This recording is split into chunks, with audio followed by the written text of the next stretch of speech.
Hola, en este video vamos a hablar de la sección 3.4 del libro de Brenner Scott y vamos a hablar de lo que es la equivalencia de elementos.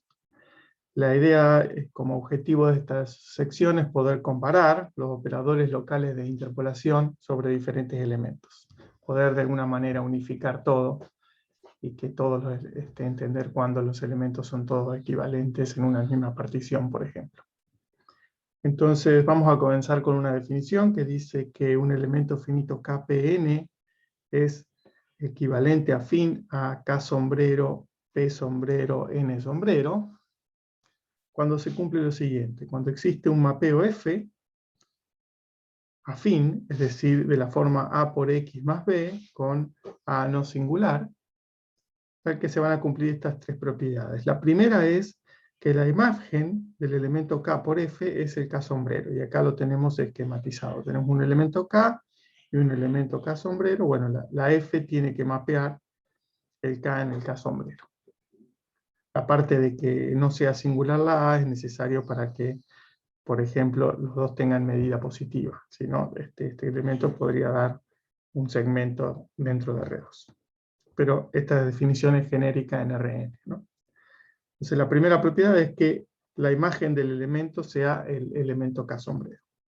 La segunda propiedad es que si yo compongo una función P sombrero del elemento del espacio P sombrero en el elemento K sombrero y la compongo con F, lo que obtengo es una función P del espacio del elemento finito en K.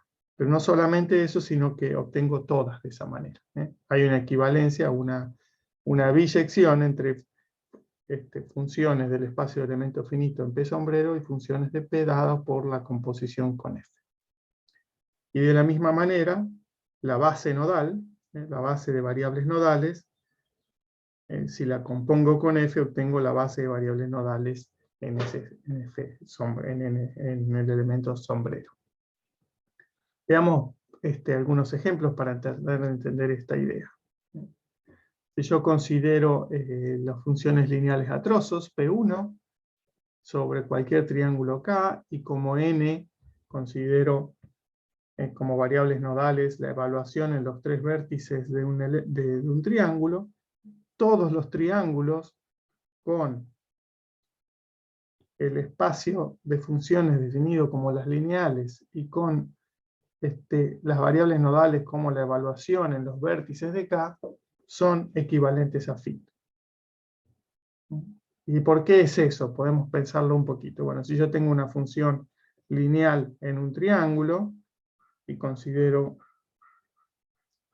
cualquier otro triángulo, siempre hay un mapeo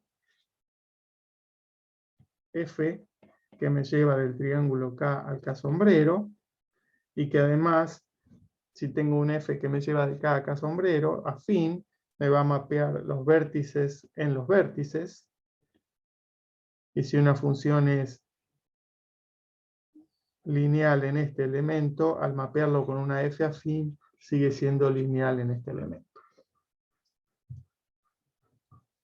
De la misma manera, si tomo la familia de todos los triángulos, o si tomo, mejor dicho, cualquier triángulo, considero el espacio P2 de funciones que son cuadráticas en R2, y considero como N las variables nodales que consisten en evaluar en los tres vértices y en los tres puntos medios, este triángulo con este espacio y con este N es afín, equivalente afín a cualquier otro triángulo, por ejemplo, el de acá arriba, siempre que considere como nodo exactamente los puntos medios de los lados y los vértices. Bien, veamos un ejemplo donde las cosas no son equivalentes a afín. Entonces, si consideramos, por ejemplo, el espacio que estábamos considerando recién, P2 de las funciones cuadráticas, necesitamos evaluar en 6 puntos para tenerla determinada. Por ejemplo, podríamos tener este triángulo así, con esas evaluaciones en esos 6 puntos. Pero ese triángulo, si yo por cualquier mapeo que haga afín de este triángulo a este otro, no hay chance de que yo lleve esos 6 puntos a estos 6 puntos de una manera afín. Por lo tanto, no son equivalentes afín. Y este ejemplo es un poquito más raro, es si considero el conjunto de las funciones cúbicas, de los polinomios cúbicos en un triángulo, y mapeo este triángulo con un mapeo afín a este otro triángulo, estas derivadas direccionales no se van a mapear a las derivadas direccionales estas que son las parciales comunes. Por lo tanto, estos dos triángulos no son equivalentes afín. No quiere decir que uno no los pueda usar, pero no son equivalentes afín y hay que tener un poquito de cuidado al trabajar con ellos. Muy bien, tenemos un teorema general que de paso nos va a introducir un concepto nuevo que son las coordenadas baricéntricas. Esta proposición o resultado general dice que si considero los elementos de Lagrange de un grado fijo, existe una manera de ubicar los nodos en los triángulos, de tal manera de que todos los elementos de Lagrange de ese mismo grado son equivalentes a phi. Es un poco lo que estábamos viendo en los dos ejemplos de recién. Entonces la idea de esta proposición es decir cómo tengo que elegir los nodos, que no es otra que la manera en que vimos los ejemplos al principio. Pero vamos ahora a considerar un grado K, vamos a escribirlo acá, grado K fijo, y vamos a considerar un triángulo cualquiera y vamos a poner los nodos de tal manera de que cualquier transformación afín me lleve los nodos en los nodos.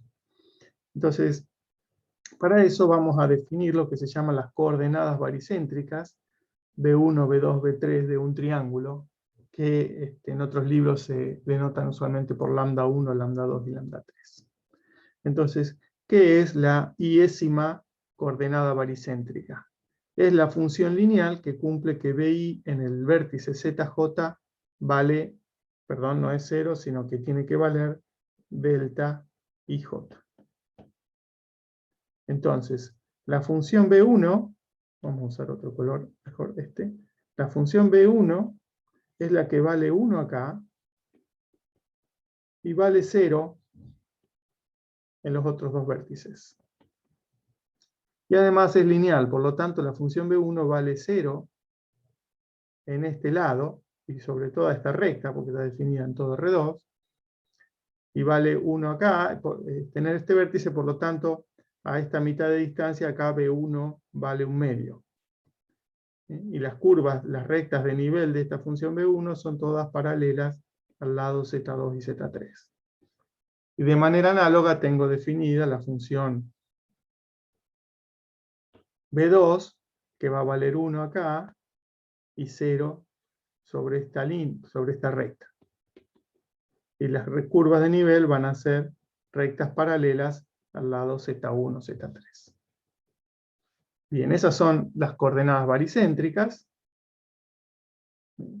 Y cualquier, digamos, y son, entonces, se llaman coordenadas baricéntricas a estas funciones lineales que cumplen que en cada punto valen 1 en un vértice y 0 en los otros dos. Entonces, geométricamente puedo pensar, si yo sumo estas tres funciones, B1 más B2 más B3, son tres funciones lineales, al sumar las tres funciones me va a dar una función lineal. Y esa función lineal, en Z1, esta vale 1, pero esta vale 0 y 0, por lo tanto en Z1 vale 1. En Z2, la primera vale 0, la segunda 1 y la tercera 0 también vale 1. Y en Z3, la suma también vale 1. Por lo tanto, la función B1 más B2 más B3 es una función lineal que vale 1 en estos tres vértices y por lo tanto no le queda otra que ser la función constantemente 1. ¿Qué particularidad tienen estas funciones? Bueno, que dentro del triángulo, ya sabemos que suman 1, pero dentro del triángulo que está acá, las tres funciones toman valores positivos y por lo tanto no pueden superar el 1. Es decir, de alguna forma el triángulo es la intersección de B1 mayor o igual que 0, intersección B2 mayor o igual que 0, intersección B3 mayor o igual que 0. Es decir, esos tres semiplanos intersectados dan el triángulo. Muy bien. Una observación más entonces gráfica interesante es que si yo tomo un punto XY en el triángulo K y calculo esta función B de XY, que es función vectorial B1 de XY, B2 de XY, B3 de XY, esta función está en R3 y la puedo graficar, de hecho la tengo graficada acá. Los puntos del triángulo K vienen a parar al triángulo en R3 de ecuación B1 más B2 más B3 igual a 1, que es el plano que pasa por el 1, 0, 0, por el 0, 1, 0 y por el 0, 0, 1. Ese es el plano. Este es un plano infinito, pero si yo lo miro dentro del cubo, donde las funciones son positivas, del primer octante sería, tengo este triangulito. Entonces, esa es una función muy interesante que mapea cualquier triángulo en este triángulo de R3. Que en algunos libros se llama también el triángulo de referencia, porque es el mismo. Para cualquier triángulo tengo un mapeo que me lo lleva acá, y es el de las coordenadas baricéntricas. Entonces, la elección de nodos que garantiza que vale el resultado del teorema es tomar como nodos, si estoy pensando en grado K, los nodos que tienen coordenadas baricéntricas, I sobre K, J sobre K y L sobre K, con I, J y L enteros entre 0 y K. Que sumados dan K. Esto que sumados dan K es para que esté en el triángulo, o para que esté en el plano. Muy bien, veamos esto un poquito más claro con ejemplos. Gráficamente, cuando tengo K igual a 2, estoy pensando los puntos que tienen coordenada 0, una coordenada 0 y la otra coordenada 1 medio y la otra coordenada 1. Es decir, si este es el Z1, esta recta es la curva B1 igual a 1 medio. Es la recta B1 igual a 1 medio. Si este es el Z2, esta recta es la recta B2 igual a 1 medio. Y esta va a ser la recta B3 igual a 1 medio. Entonces tomamos las intersecciones de esas rectas y nos dan estos tres puntos, y esta va a ser la recta donde B1 vale donde B1 vale 1 y B2 y B3 valen 0. Acá también tengo intersecciones de rectas. Vamos a tener